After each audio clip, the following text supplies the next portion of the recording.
Welcome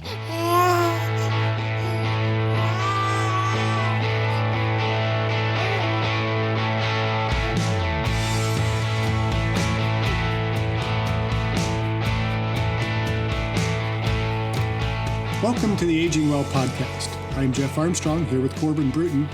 In this and the episodes that follow, we will share candid discussions on aging and hear from the experts.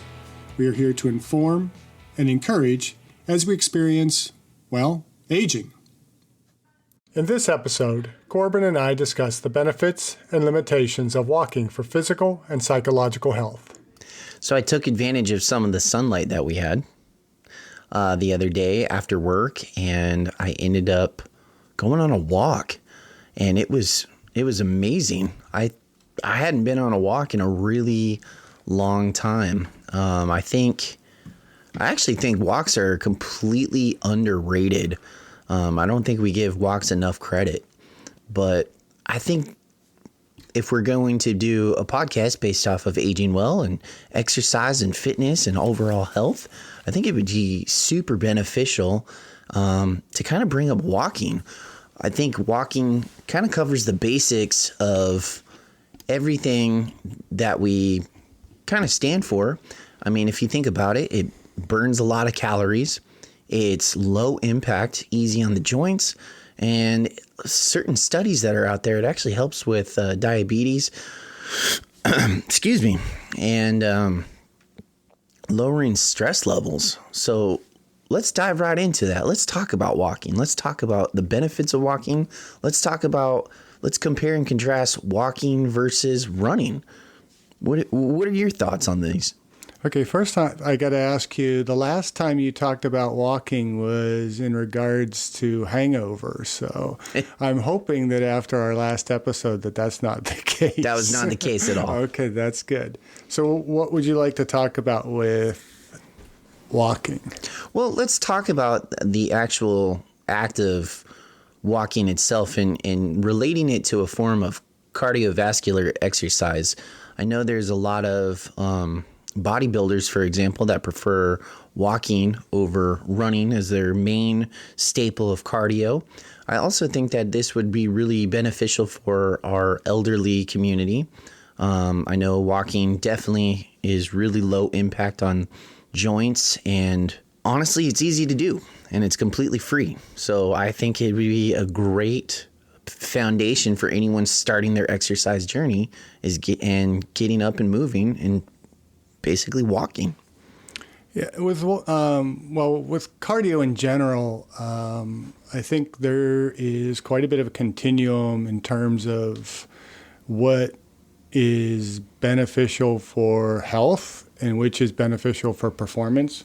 And I think for any beginner, just simply moving to a level more than they have been moving is going to have a benefit in improving cardiovascular health. If you recall from physiology of exercise, the two ways that we improve our cardiorespiratory fitness is by increasing our stroke volume and our arteriovenous oxygen difference.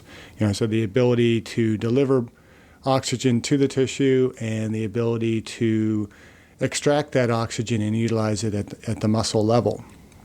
And so the more unfit you are, the greater the benefit walking is going to be for cardiovascular health. The more fit you become, the less it really suits improving your VO2. But that being said, obviously people need to be walking more. We are an extremely sedentary society. The more we can walk, the better. There is a rule that I probably also taught you in PhysicX called the 100 kilocalorie rule that states that whether you are running, jogging, or walking, the average person is burning about 100 kilocalories. So obviously that's going to be variable based on body weight and slight variability based on intensity, but as a general rule of thumb, that seems to work. I mean, obviously, somebody well over 200 pounds is going to be burning more than somebody, say, 150 pounds. But with that, if you are looking to lose body fat which is why bodybuilders will favor walking over more intense versions of cardio, because they're there to burn the calories, and you're going to burn the calories. It just takes longer. If you can walk a mile in 15 minutes, it's going to take you an hour to do 4 miles. If you can run a 6-minute mile, it's going to take you 24 minutes in order to do that same amount of exercise. But obviously there's probably better cardiovascular benefits in the running versus the walking. When it comes to, again, the bodybuilder doing the walking, it is a much smaller stress or lesser stress on the body when they are doing that to burn the calories. And any activity that we do requires some level of recovery. And so the more intense the cardio they're doing, the more it's going to take away from recovering their muscle hypertrophy goals, or recovering from their exercise for muscle hypertrophy goals. And so that's a big consideration in there. And so as we consider what type of activity we do, we really have to kind of sit back and say, okay, what are the goals? And obviously, the more we can walk, I think the better. I think if you go to the grocery store and you're parking in a handicapped spot and you're not handicapped because you want to be closer to the store, that is not helping you, and it's flat out rude. But if you want to get some health benefit, park as far away as you can from the store, even if it's only 100 yards further. Walking to the store and back, that's 200 yards. You're approaching, that's almost an eighth of a mile. So I'm not going to do the math how many calories that is, which is about 12 and a half calories, say about 12 calories. You're doing that every time you're walking that distance more every day. 12 calories a day is adding up. But if you're doing it every time you're in that situation, chances are that's multiple times a day.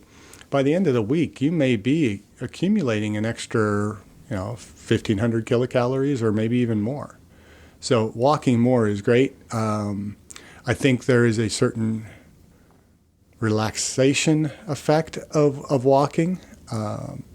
During COVID, one of the benefits I've found one of the many benefits actually of being home during COVID, I kind of actually enjoyed the work benefits of not having to commute to work, but because I wasn't commuting an hour each way, I have a lot more time to exercise. And so I started walking the dogs. We have 2 dogs. People would ask me, why do you walk them separately? Do they not walk well together? It's like, no, I get more exercise. I get more physical activity, I would say, not really exercise. But, so I'm walking them probably each about 1.5 miles apiece. So every day I'm getting in 3 miles of walking. That's 300 kilocalories. That's pretty easy to do, and it's fairly relaxing and not stressing on my body. So kind of talking about the category of burning fat and bringing oxygen in throughout the entire blood, I can only assume it would actually bring in more oxygen if you're walking versus a full-on sprint, right?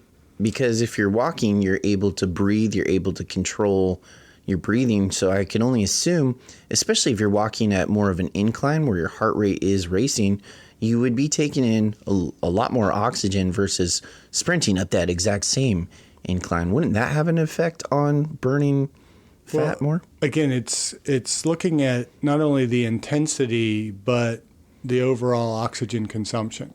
Now, if your heart's racing walking up a hill, you probably should not be sprinting up that hill. Correct. You're better off walking until that heart rhythm is starting to drop a bit during that exercise, because especially for somebody who is significantly out of shape, you may be putting yourself at a risk of magnifying an unknown heart condition. And so, monitor your heart rate, and that should be the guide as to the intensity that we're doing. And with regards to sprinting, yes, sprinting is more anaerobic, but it also is a much higher intensity, so it has better overall performance benefits. You are burning the same calories going up that hill faster, so you're doing it in a shorter period of time, and you may also be burning more calories in the long haul because there's that recovery piece where we're also consuming oxygen and consuming calories.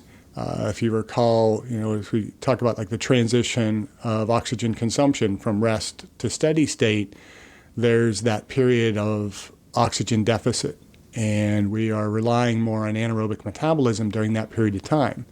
Now, an unfit individual is going to spend more time in that oxygen deficit, so they're in a more anaerobic state anyhow.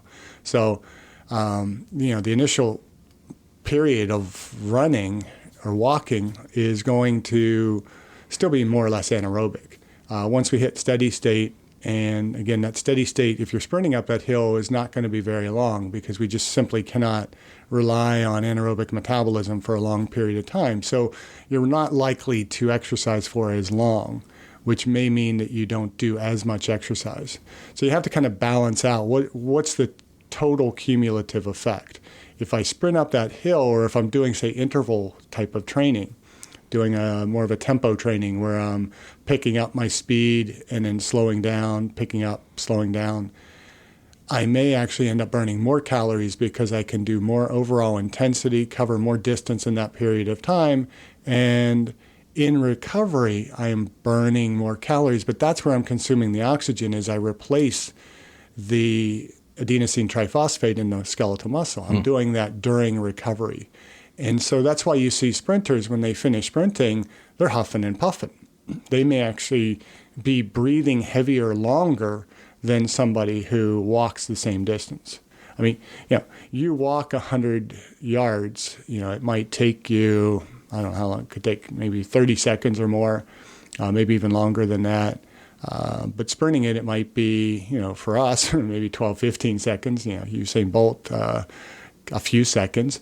But, when you finish, probably not going to be breathing as heavy. And so the caloric expenditure, the stress on the heart is probably much lower for that person walking that distance than the person who sprinted that distance. Because the heart, again, is going to have to step in and recover. I think it's a bit of a misnomer that sprinters don't consume oxygen. They don't need a certain level of VO2. Now, they're not going to be performing at as high of an oxygen consumption level as an endurance runner. But endurance runners, you look now at the people running the marathons, people winning the marathons are, they're starting to push down towards that 4-minute mile mark for 26 miles. So they're going pretty darn fast. And so it's really, when you talk walk versus run versus sprint, it's really a bit more of a matter of intensity, and that intensity is going to be very individualized. I discussed my epigenetics test with True Diagnostic co-founder Hannah Wendt in episode 162. Epigenetic testing measures baseline and changes in your pace of aging, giving you the power to steer your anti-aging or health and wellness journey in the right direction. I learned that I am aging well. Click on the affiliate link in the episode description, use the promo code AGEWELL, and receive a 12% discount on your epigenetics test and monitor your pace of aging. Well, I think that's what's so cool about walking being low intense is, I think it would be really captivating for our audience who kind of have a sedentary lifestyle. Maybe they have a job where they're at a computer literally all day long, and they know that, it's time to make a change. It's time to start focusing on my health, but I don't really have a lot of time to go to the gym. But now I do have time to go to the gym, and I don't know where to start. I think walking is actually a good foundation for those baby steps that we talked about in order to get active, get moving. You mentioned that simply parking at the farthest end of a parking lot can, in the long run, have huge benefits. There's actually, me looking up some research about walking, I had no idea, but there's actually a huge walking community where people will literally just get together in groups and then just walk, whether it's mall walking around your local park, the local neighborhoods. Some they'll meet up and do hikes with each other. Like there's kind of a cool way to connect with a community of walkers. And I think not only does that open the door for fitness, because obviously it's free. Anyone can walk. You can walk anywhere. It's cheap. You don't have to worry about a gym membership. But there are community outreaches where you can build those relationships of people who want to walk, they want to move as well. And I think that's a really cool concept as well. What's your opinion? Because last time we talked about, when we were on the subject of adult beverages, having that social experience, let's kind of talk about that social factor. I know a lot of people, they like to work out by themselves. But me, I need a gym buddy. Like if I'm in the gym, I need to have that motivational accountability buddy. What do you think about that? Well, I think everybody's different. And I do agree there needs to be as many social encounters as we can have in, our days, our weeks, our months, and so on. It's not always going to be the same for everybody. And, with regards to the gym buddy, I've been let down too often by people who, want to work out with me and then don't show up. Having worked in the fitness industry for so many years, when I go to the gym and, you see people that could use some help correcting technique and things like that, my professional side kicks in, and it just, it bothers me, and I just want to be private. I want to get my workouts done. And so I work out in my own garage, which also is beneficial for me in that I don't have to waste more time. I already spend enough time commuting to and from work and, getting the kids to school and sporting practices and things like that, that I don't want to have to drive to a gym to work out. I can just get out in the garage. I can do it anytime. I can do it first thing in the morning. I don't have to worry about gyms being open. I don't have to worry about having a governor that decides to close the gyms during a pandemic because it's not healthy to be healthy. But and that's a totally different rant for me. But, that's me. Other people like yourself need that camaraderie. When it comes to that social piece of walking, again, you have to evaluate what is the goal of doing what you're doing. And for many people, I can drive around on the weekends and see these groups of people out walking, but unless I'm misjudging their current fitness capacity, I would say that many of them are getting social benefit, but they're not getting physiological benefit because they're just simply not walking to an intensity that should be driving an improvement in VO2 max. Now they're burning calories, which is great. But again, if burning calories are your goal, what is the best path to optimize that fat loss? I would say that for most, that if you really want to improve your body composition, weightlifting should be a priority. So in that case, if you're trying to increase muscle mass, walking can be a good activity to burn additional calories, but you're not going to see dramatic improvements in your VO2 max. But again, it's better than not doing anything like a lot of bodybuilders and powerlifters might do.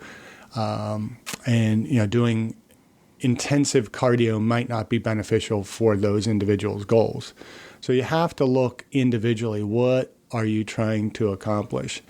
And, again, it takes more time. So when you talk about somebody who has little time to exercise, how are you going to best optimize that time to get the benefits that you need? And, walking 4 miles at 15 minutes is an hour of exercise.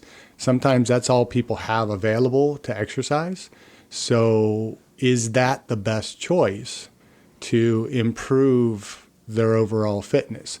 So they're not doing something that is improving the skeletal muscle endurance, skeletal muscle strength, probably not flexibility. Walking does not benefit flexibility very much at all unless you're going to stretch afterwards.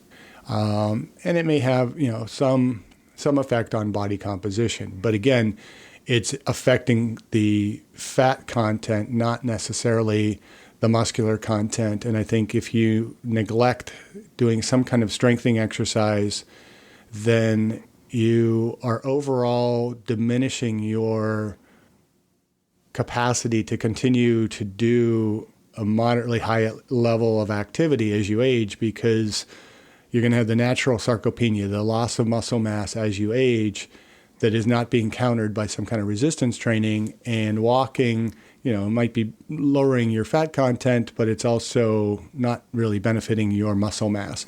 And so I think, we have to look at the big picture. Walking in itself is a great physical activity, like you've said, and I think it's something that we should be doing more of. But, we have to consider, if we're doing that in a more, kind of regulated or more scheduled pattern, and schedule is probably not the right word, but we're looking at that as being our exercise, because there's exercise and there's physical activity, and exercise is time that is set aside for the specific goals of improving performance, improving health, or improving body composition. Physical activity is just any movement above rest. And so from a physical activity standpoint, I would say that the walking as much as we can is a very good thing to do. From a performance standpoint, from a body composition standpoint, and depending on what all you're doing from a health standpoint, it may not necessarily be the best thing as an exercise. So you have to consider, what are you trying to do, and what's the purpose of it. And if you can walk more by simply taking the stairs instead of the elevator, walking more in the parking lot, or parking your car further away from work or school, whatever you're doing, taking as much opportunity to get your legs moving, that's going to have benefit. But it's not necessarily exercise. It's just simply physical activity. Now, if you are just starting out and you want to get some exercise, it's a great way to begin to exercise. But at some point, you have to consider, what is the next step to improving my performance? Not necessarily walking less, but doing other activities that can benefit you in the broader sense. I agree. I think, that was kind of the point of this, is walking, although you're saying it's not necessarily exercise, it is a form of physical activity, but it could be that base foundation of someone's exercise journey. It could be like the very, very start of it. You mentioned how here in Oregon, we did have a governor that did shut a lot of gyms down due to the COVID-19 pandemic. But with walking, there's really no excuse, right? You can still move outside. There's no restraints to it. Yeah, maybe the weather, maybe it's raining, but you know what? There are other ways. You could walk on a treadmill. You can increase the incline on a treadmill. You can walk in your local park, assuming that it's in a safe neighborhood. You can walk around that neighborhood. You can go hiking. You can walk on the beach. You can on your lunch break. You know what? It's a beautiful day. Let's go walk. Let's move, right? There's not a lot of restraints to walking, even in your office space. Try to make it a daily habit. Set a little timer on your phone where it dings every 15 minutes and you're like, okay, I'm going to walk to make an effort to walk to the water cooler. Those little steps add up. And if it's a base foundation of someone's exercise journey, I'd say go for it, right? Well, I'm not saying, that you're not right there, but I'm saying, it is the very base. And it is the beginning. It's, the journey of 1,000 miles starts with one step. Correct. But I want everybody to be aware that it is not necessarily exercise There is a difference between exercise and physical activity. And so at some point, you want to have a plan for progression in your exercise, and just simply kind of walking the same distance, the same speed, week after week, day after day, whatever it might be, is not going to be beneficial. There has to be a progression to it. And that's where, if we start our fitness journey with walking, that's great. But find ways, how can I begin to increase the intensity? I have to pick up my pace. I have to walk a little bit faster. I mean, there's a lot of times when I'm walking those dogs, and I'm not walking it for cardiovascular fitness, but I find myself walking much, much faster than people who are out there dressed as if they're exercising. Now, again, I'm making a judgment based on appearances, and I may be entirely wrong, but they definitely appear as if they could be going a little bit faster and pushing themselves a little bit harder. Now, again, you can't know everybody's circumstances just based on their appearance, but for the most part, unless somebody is severely diseased cardiovascularly, or they have some other physical limitation that prohibits them from, walking faster or, at a brisker pace or walking uphill, most people could probably go a little bit faster. When I see people with their Starbucks cups, they kind of, you see them walking to Starbucks and coming back, which is fine. And I would much prefer to see people walk there and back rather than drive, because that's going to be some physical activity. But if you're considering that exercise, it's probably not exercise. If you can walk back with a hot cup of coffee in your hand and drink that coffee, you're probably not at an intensity that is adequate to improve your performance. Again, it's going to have a little bit of health benefit, but the health benefit is really marginalized.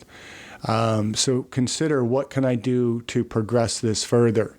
And things that you could do is add body weight to you. So maybe a backpack with a little bit of weight in it or something like that.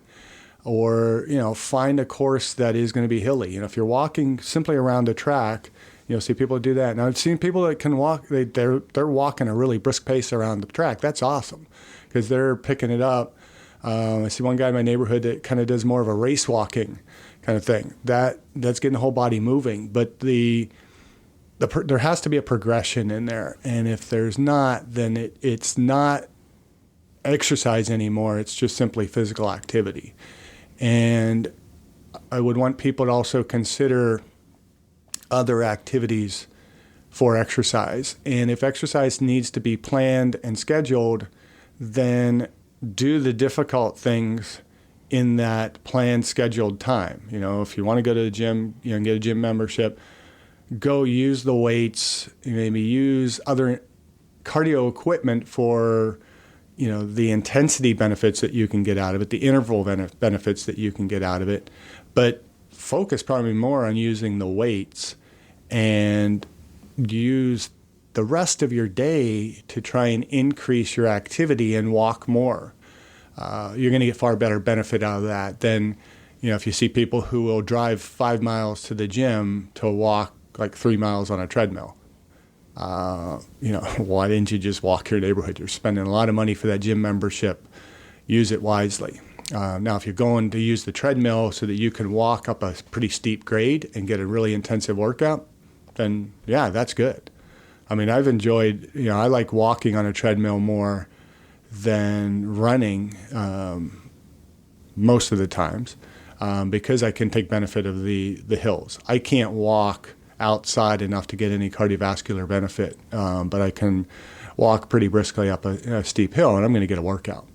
You mentioned walking to the gym, and it's really funny. There was actually a I would say a pretty famous YouTuber by the name of Will Tennyson, and he's always trying to do these, either his own personal exercise challenges or physical activity challenges, in order to just kind of gather data and just really, really stick to the science. And he did one social experiment on himself where he's like, okay, I'm not going to drive. I'm just going to walk. everywhere. No matter how long it takes, if I have to wake up early and walk to the gym, I'm going to do it. And what he discovered was, I mean, he was burning way, way, way, way more calories and I think that's really interesting. I do agree. I think everyone should increase their intensity. Like if walking is just going to be that baby step, that foundation to get you active, by all means. But I do think there is going to be a point where it's like, okay, I either need to pick it up to a fast walk, or I need to incorporate weights, or whatever the case may be. But building that foundation, what about going into another realm where it's not necessarily building a foundation, more for balance and stability, such as our geriatric listeners, right? Or that adult elderly community who have a really hard time with lifting weights or resistance training, but it would definitely behoove them to get active. I think walking would be a really good, not even a start, I guess I would say, with them, but a really good form of physical activity for them to at least get blood flow moving, help with their heart strength, and like, what's the word I'm looking for? Regulate their diabetes. Because if you're walking, you're going to be pushing blood flow throughout the body, meaning you're going to be regulating your sugar within the blood. That's going to help with that. That would have an impact on blood sugar levels, which is going to help with the diabetic community. Okay, well, you're really presenting a lot of things in that statement. I mean, first, you're kind of assuming that the elderly are all frail and diabetic. No. And that's really not the case. And I think, that it is important is, we are talking about, aging well. That people understand that because you are hitting a certain age does not mean you have to have a diminished capacity to do different things. That, suddenly because I am, in my 60s, I'm not there yet. I have another year and a couple months. But, that when I'm in my 60s that, I shouldn't be lifting weights anymore. And I really probably, running is not good for my joints. So I should be, starting to just think about walking. Well, you're going to end up seeing people who have a greater decline in performance because they've given up the things that they're actually capable of doing. And so, yes, walking should be that gateway exercise to getting active. If you have been doing nothing, then walking is going to have tremendous benefits. And if you start walking, you're going to see some improvement. But again, there has to be progression in that. And I would argue that strength training is probably more important to the aging population than getting out and walking will be. Because if you can build up muscular strength and muscular endurance, you're going to be able to walk more and you're going to be able to walk faster, and it's going to have an effect on your cardiovascular system. If I simply walk and I don't do other things to make my capacity to walk better, then I'm not going to progress in overall health and fitness. And so I think it's important to be very individualized in the exercise prescription and, consider what all that individual needs. And for the geriatric community, which, this podcast is intended for really everybody from birth to the grave. And, how we exercise is really going to depend on where we're starting from, what our current fitness level is, and what are we capable of doing. And, for some elderly, walking may not necessarily be the best starting activity because maybe they have limited balance or gait situations. Parkinson's disease, for example. Somebody going out walking may not necessarily be the best thing for something with Parkinson's because, your gait is affected. But maybe riding a stationary bike is going to have a little bit better benefit. I just heard something recently this week, and I need to research it a little bit more.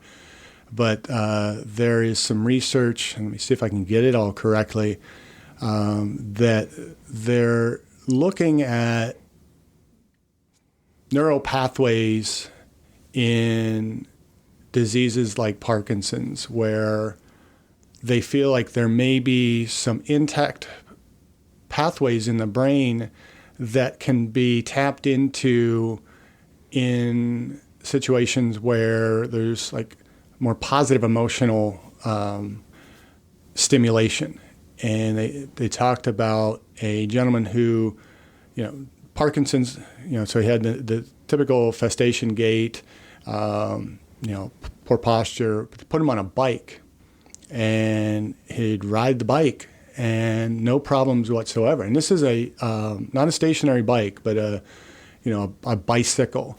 And he could ride it without any problem. But as soon as he got off that bike, immediately went back to that festation gait. And so, there's some benefits in doing the things that we really kind of enjoy, but are also going to benefit us in terms of improving our balance, improving coordination, and I think, improving speed and power also. Those are two other factors that tend to get neglected in the aging population as we look at what can we do to be more fit in a neuromotor respect, as well as, a health respect. And so, again, evaluate what is the best for that individual and what are they going to get the most overall benefit for. But obviously, of course, walk as much as possible. It's always sad if you see, a nursing home or hospitals where people are just kind of sitting in chairs watching TV rather than being involved, engaged in activities that can get them kind of walking around. Even if, it's a very, very slow walk, it's going to have a benefit to them. But again, it's where are they at? Where are we trying to get to? That determines the degree to which we do what we do. I agree. And I actually hope one day we do have a podcast where we talk about Parkinson's, because I'm actually certified with the Brian Grant Foundation on training individuals with Parkinson's through what exercises do work best for them. And yes, you are correct as far as resistance training in the Parkinson's group is great benefits, especially even acts of like boxing style training with jump ropes or the movement of punching. That is a huge breakthrough within the last couple years with individuals with Parkinson's. I don't want to get too much on that topic because I can literally talk. Well, we have a guest that we'll be scheduling here shortly that it will speak to all that. So I was reading a study that was found in the British Journal of Sports Medicine. One of the authors was David Neiman, Drew Henson, Melanie Austin, and Wei Xia. And what they were discussing within that small study, it was only a study of like 100 participants. They had come to the conclusion that with walking, it actually strengthened an individual's immune system, and it was able to prevent them from getting respiratory infections during flu season. Now, what I thought was really interesting, because it was so small, I was wondering, did it tie in with walking per se, or did it tie in with those individuals being exposed to the elements of just being outside and just having that exposure of the cold, or having the exposure of springtime with just all the pollen? Reading that, I could not come up with the conclusion of how they truly connected it with walking, but I wanted to know your opinion on that, especially with the COVID-19 pandemic. Everyone's trying to figure out ways to really increase their immune system right now. Well, do you see that walking would be beneficial for an individual to increase their overall immune health? Well, yes, to be quick, yeah, the walking will definitely have a benefit in improving one's immune system. Now, there are a number of different studies that Dr. Neiman has done over the years. You might recall from Physiology of Exercise, Neiman's J. And I don't believe that's the study from which that came, but he has done numerous studies. And I'm also not sure if that particular study, they were exercising outside, what exposure they had to the elements. But knowing Dr. Neiman's research, I would say that it is not so much the modality of the exercise that is important. It is the intensity of the exercise that drives the benefits in terms of the immune system. So it doesn't matter whether you're walking, running, biking, stair-stepping, indoors, outdoors. If we look at the benefits of exercise, again, there's a bit of a continuum in exercise from being totally sedentary to extreme exercise, long duration, high intensities, and so on. And so if we consider that the sedentary individual has an average risk of an upper respiratory tract infection, and I would include in that COVID falls into that category. There's a little bit more nuance in regards to COVID because we know that the way it attacks the immune system, people who are, have immune disorders are definitely at risk, that it might be a little bit different than specifically the Neiman study. And he's looking at upper respiratory tract infection, so that can be anything from a cold to flu and things like that. But a sedentary individual has a average risk of upper respiratory tract infections. As we move to a more moderate intensity, moderate duration of exercise, that significantly drops the risk of upper respiratory tract infection. And then from that point, as the exercise intensity and duration begins to increase, it actually steps it up to where the individual who is exercising very intensely for very long durations actually has an elevated risk of upper respiratory tract infection. And so the appropriate amount of activity needs to be considered in terms of what effect is that going to have on the immune system. And, if we're looking at COVID-19, which we're, still kind of, I hope not in the middle of anymore, but we are definitely in the throes of, when considering activity, we want to make sure that we are doing a moderate amount. I've known of people who have said, well, this person was healthy and they got COVID really bad. Well, were they really healthy? In one situation, a friend had presented as an example a daughter of a friend who was a collegiate swimmer. And I'm like, well, okay, there you go. You're a D1 swimmer, Division I collegiate swimmer. You are not training moderately at all. You are training intensely, and you're compounding that with the stress of school, whatever social stresses there might be, a lack of sleep. And unless they were going to a school that had a tremendous budget, the athletes are not on any kind of food program. They may have nutritionists and things like that, but as you recall, probably being a college student, the food budget was small, and you weren't eating great food. And so, and as an athlete, I think I actually complained about it almost every class when we started talking about nutrition and the benefits. And I was like, well, what if we can only afford Top Ramen? Yeah, well, that's a different topic. I could come back to that here in a moment, but, and maybe that's a whole episode. And I'll bring John McGuire back for that one because, he'll attest to my food budget when we were roommates in New York, and I ate very healthy on a very, very, very, very small budget. So it's doable. It just takes a little bit of effort. But, athletes are also generally pushed into close proximity, or spending time in the locker room, and there's some debate now whether the degree to which the window of opportunity exists, or the open window theory, I should say, exists, and that's where after an intense bout of exercise, you have a period of suppressed immune system response. The body's kind of recovering from the exercise. It's a recent study, and I can't quote who it was. I'd have to look it up, but that they found it really wasn't the case that there was an increase in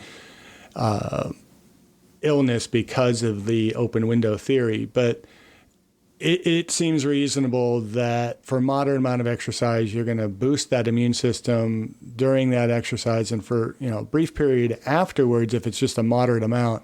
But if it's a more intense exercise, there's going to be a bit more of a suppression post-workout that, usually within a couple hours, you're going to be back up to normal. But, if you're exposed within that time immediately after, say, intensive practice, and somebody's infected, you're more likely to get infected.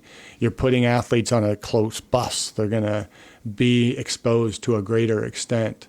And so in that case, it didn't really surprise me that the athlete, got COVID. But did they get severely ill? No. And if you look at a lot of the research that's out there, not only is it people who are doing a moderate amount of exercise are well protected, or better protected, I should say, because it really depends on where your starting point is. But your risk is going to be reduced significantly with a moderate amount of exercise. But there's also a significant amount of research that shows that your risk is also reduced when you have a moderate body mass index. And again, the body mass index can be a bit iffy depending on how you're looking at it or what you're looking at.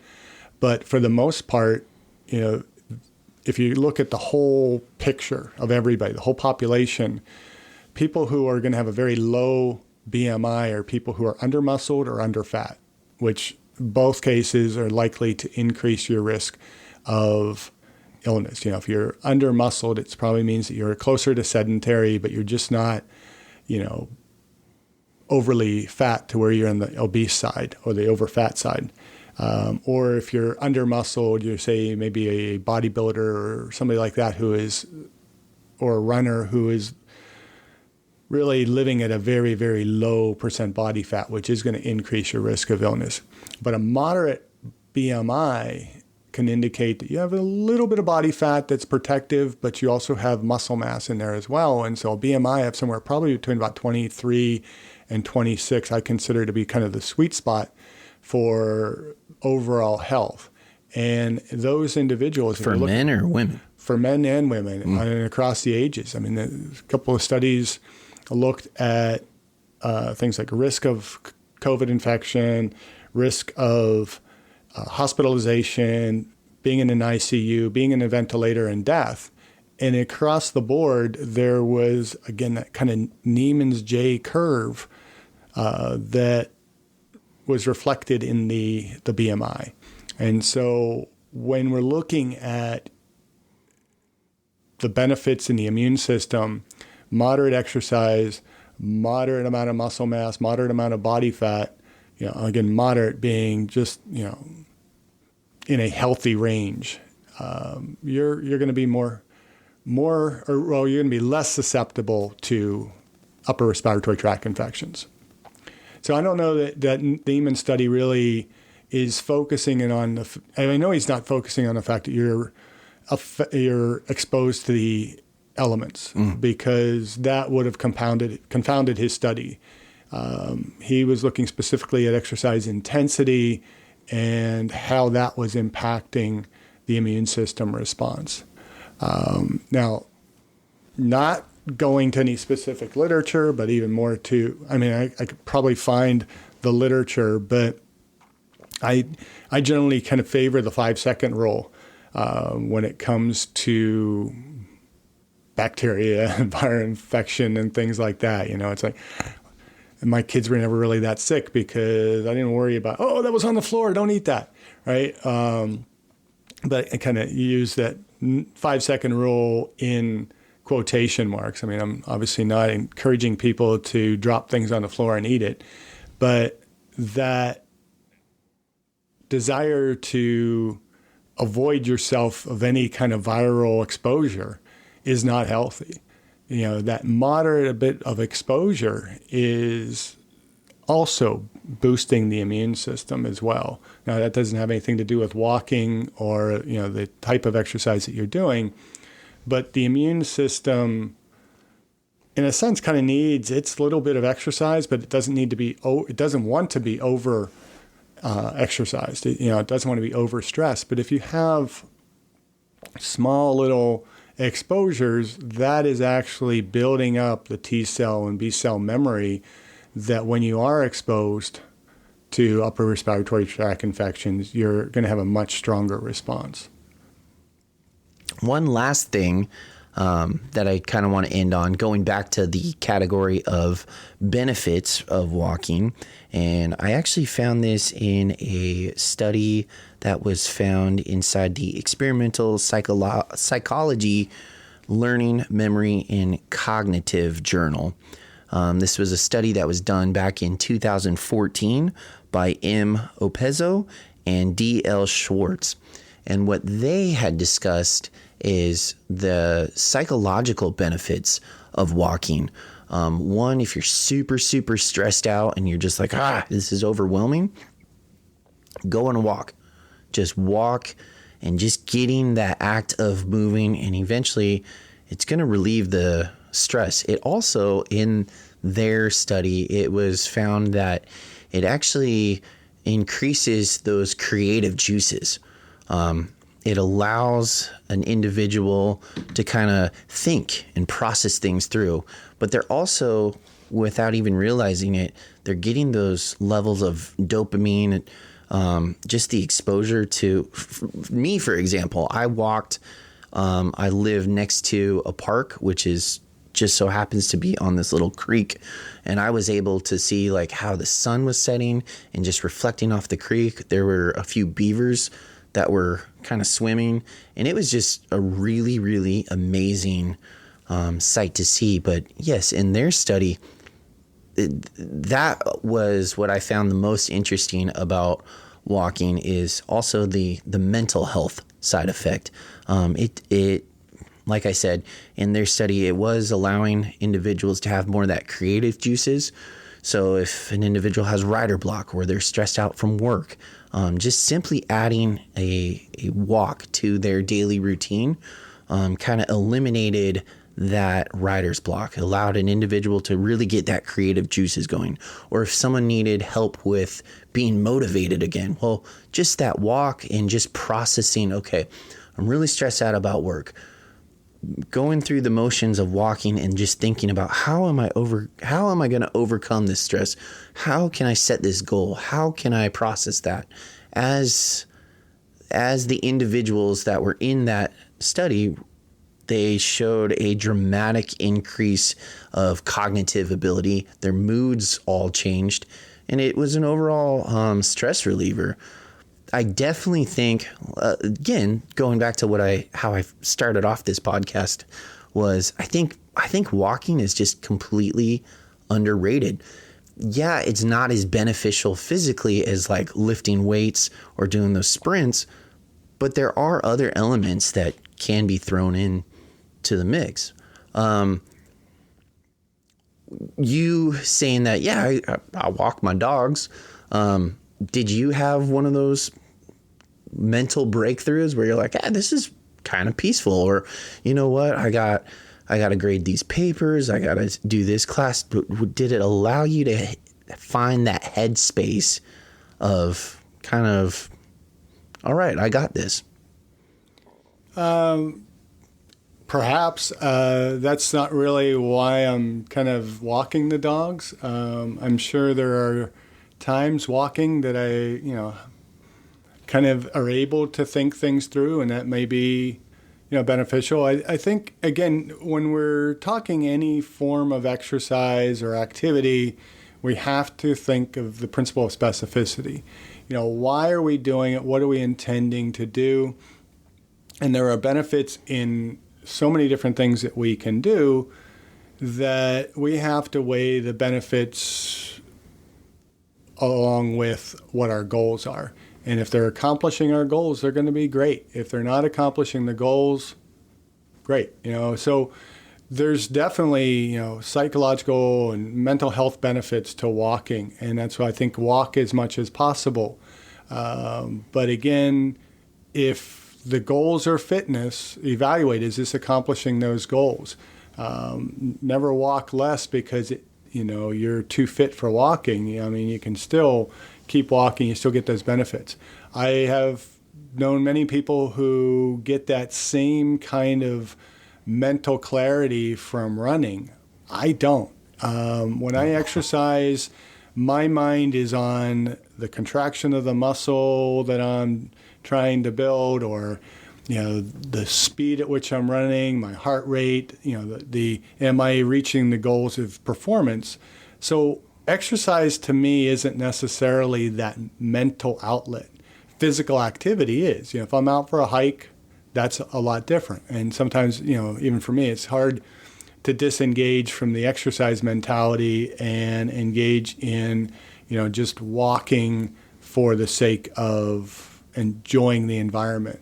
My wife always complains when we go kayaking together, or I complain, it depends whose perspective you're looking at, but she tends to paddle for the engagement with the environment around her. I paddle for how fast am I going, what's my speed, what muscles am I contracting, and I'm still focused physiologically. And so I don't necessarily reap the benefits that are around me. Now, there are times when I go and I can just relax and just kind of look at nature and do those types of things. So it really depends on what are you trying to accomplish. And I would say that if you are engaged in the environment around you, there may not be as much of a benefit from that health, or from that activity, for your health and performance. Mental health, obviously, yes, it will. But that, again, is going to depend on the individual. I know a lot of distance runners who, they are perhaps addicted to that runner's high, but they enjoy exercise. And I just don't enjoy exercise. I think I've mentioned before, I'm that, 2x4 to the head kind of person, that I do it not because I enjoy it, but because, I feel so good when I'm finished. He says this, and he's in incredibly good shape, by the way, just for those that are listening to the podcast. Well, there's a reason I do an audio podcast rather than a YouTube podcast, because I have more of a face and a body for radio than I do for television. So I'm not that incredibly in shape. But, it is, I'd probably be even worse if I didn't take that approach to, really emphasizing the exercise. And that's where I think and I'm older than you too. So I can look at, as an exercise physiologist who exercises and who is aging, as we're all aging, but I can look at it from a perspective of where would I be if I did it differently? And I know for a fact that if I took on a more sedentary approach to exercise, I would be in far worse shape. My body composition would be higher, my muscle mass would be much, much lower, and I would not be able to move quite as well. And so I have found that I'm aging better because I'm focused on the progressive overload of the exercise. And when I walk, I still walk briskly. I try and, do it a little bit faster because I know I still want to get a little bit of cardiovascular benefit from that.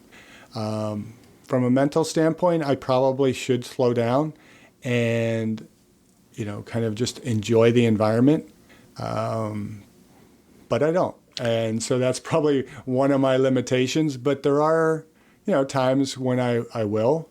I have a different opportunity too, having an hour commute. If I can disengage from the horrible drivers in the Northwest, sorry folks, but I could enjoy my commute a little bit better. And that's one, another way that I can just kind of embrace the environment. I mean, there's times I've driven to work and I've seen like multiple rainbows. I remember one time early on traveling to Western Oregon University that, so driving into campus, first time in my life I ever saw a full ground-to-ground rainbow. And, that's just fascinating. Or a few years ago, it was a rainy day like it always is in Portland. And I was driving near my home, and there are a lot of pine needles on the road, and the mixture of the rain and the cars driving over it, you can actually smell those pine needles. And, so I enjoyed that moment of kind of engaging with the environment. I don't always do it, and probably could do it better, but, there are other ways that I take advantage of those meditative opportunities. But getting out walking for meditative purposes has tremendous benefits, but the benefits are not necessarily going to be in the realm of physical health, cardiorespiratory endurance, muscle endurance, but definitely be in the benefit of psychological health. I would slightly disagree with that. I think you're right. It does have more of the benefit of the psychological health, but I think that ties in with the physical health. For example, if you have an individual that's on a weight loss journey and they're like, my goal is to lose weight, and they're killing themselves in the gym, they're doing everything right, but they aren't seeing those results right away. A good majority of the time, I think it's like 85% of the time, when individuals, they don't see those results, they quit. With walking, I know it sounds silly, but it's almost like you're seeing your results almost daily. So if you, for example, walked on a hike and, oh man, this sucks, this is absolutely terrible, and then you get all the way up to the top of the summit, well, you're kind of seeing a reward of what you just did. You're like, wow, what a beautiful view. I completely killed myself moving up this hill that was like at a 19% incline, but man, this is super rewarding. Or let's just say you walk around your neighborhood, and with the luxury of having a smartphone, you mapped out everything that you did. Wow, I just went on like a 6 or 7 mile hike, or not hike, just 6 or 7 mile walk around my neighborhood. That's awesome. Again, that's physical activity, but it's just those little tiny psychological tricks of motivating yourself. Like, well, what else can I do? I know I mentioned those individuals where they have walking groups.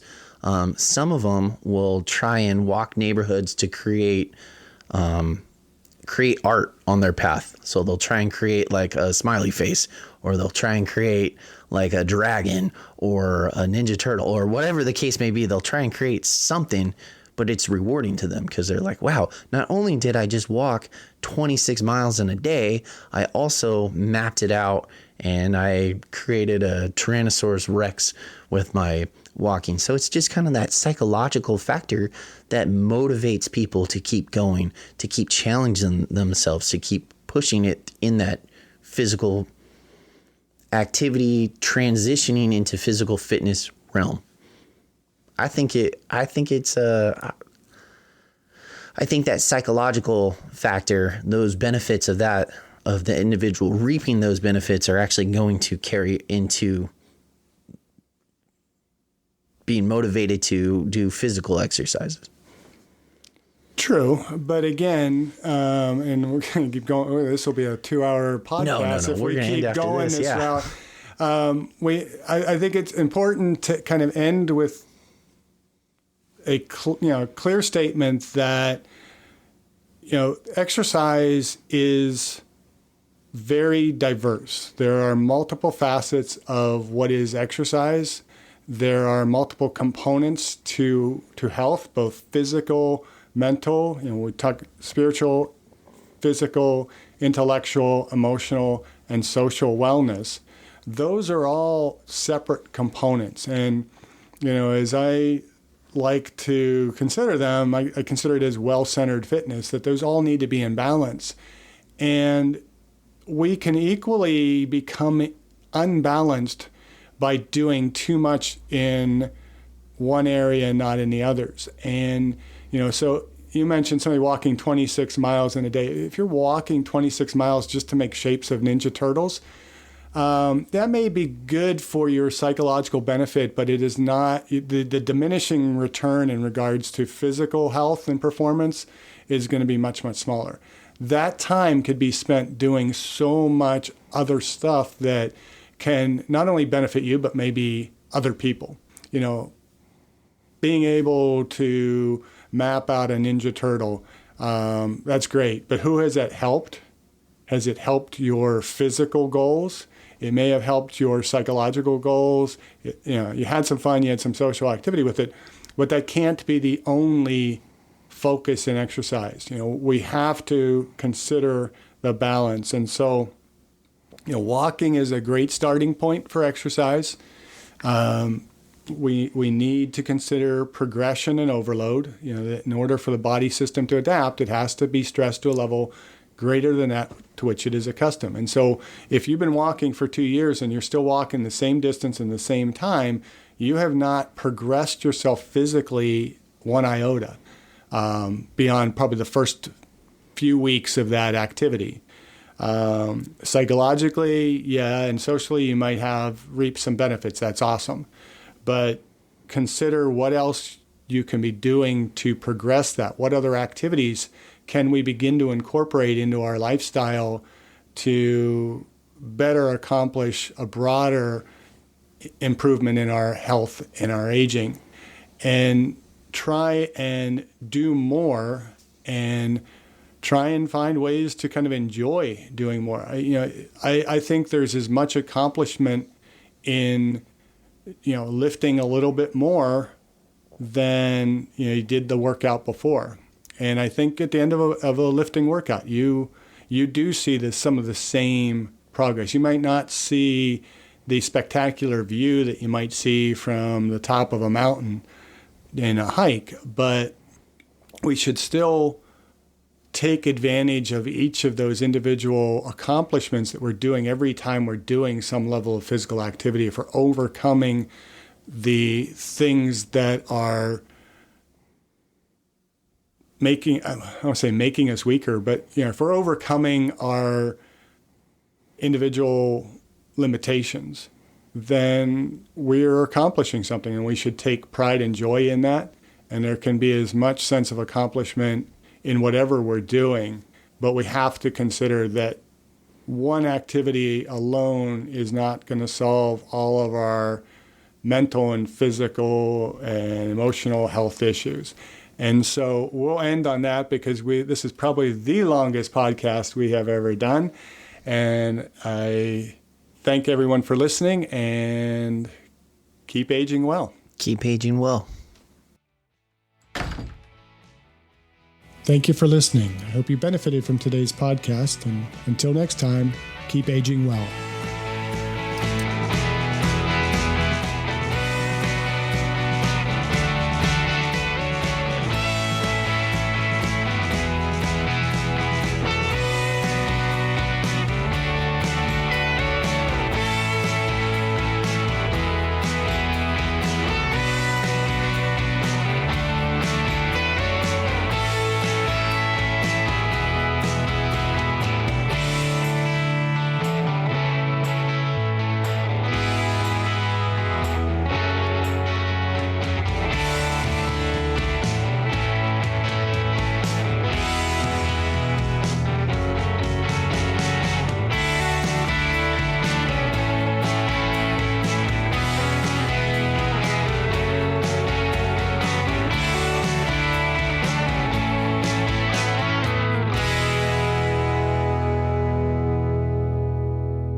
If you have topics you would like to have us discuss on the Aging Well podcast, please click on the links in the episode description to send us a text or record your message or comments.